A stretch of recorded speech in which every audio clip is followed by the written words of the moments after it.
సముద్రమే ఈదినోళ్లకు పిల్ల కాలువ ఓ లెక్కన విమానాలే నడిపించినోళ్లకు ఈ స్కూటర్ నడుపుడు చిత్రమా అని అనిపించింది నాకు ఈ ముచ్చటినాక. జెండాపై కపిరాజ్ అన్నట్టు తిరుగు లేకుండా ఎదురు లేకుండా జెండాలు ఎగరేసుకుంటా పోతున్నోళ్ళు ఇంకో జెండా ఎక్కువనే ఎగరేస్తారు కానీ తక్కువ ఎగరేస్తారా? మీరే చెప్పుండ్రి.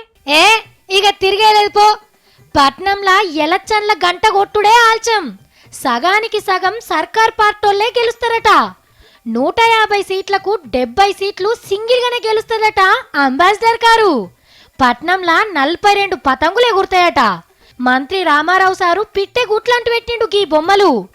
ఈ ఎలక్షన్ల కూడా ఉత్తమ్ కుమార్ రెడ్డి సారోళ్ళ కథ ఉత్తదే అవుతుందట. బలం బల్గం తగ్గి 16 మంది కార్పొరేటర్లు గెలిస్తేనే ఎక్కువనట.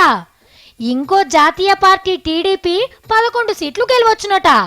ఇది ఇప్పటి పరిస్థితి. కానీ ఓట్ల పండుగ వరకు మొత్తం మారిపోవచ్చు. గల్లీలలో తిరుక్కుంటా హారన్ కొడితే సీతా మొచ్చెక్కుతుండ్రా కారు. దెబ్బకు కడమ పార్టీలు ఖాళీ అయ్యేటట్టే కనిపిస్తున్నాయి. కాంగ్రెస్ పార్టీకి ఏమో లీడర్ లేడు, తెలుగుదేశం పార్టీకి క్యాడర్ లేడు, బీజేపీ పార్టీకి అయితే జనం లేడు. కానీ హరీష్ రావు సారు అందరికి గులాబీ కండువాలు కప్పుతుండ్రు. మరి ఎలక్షన్లు లేకుంటే మజా ఏముంటుంది సారు? మా పార్టీ నుంచి ఆ రోజు 10 మంది ఎమ్మెల్యేలను రాజశేఖర రెడ్డి గారు లాక్కుంటే మంత్రులుగా ఉండి మీరు ఒక్క మాట మాట్లాడినారా? ఆ రోజు ప్రజాస్వామ్య విలువలు ఎటుపోయినాయి? కరెక్టే సారు, కానీ వాళ్ళు అట్లా చేసిండ్రనే కదా జనం మిమ్ముల్ని గెలిపించిండ్రు.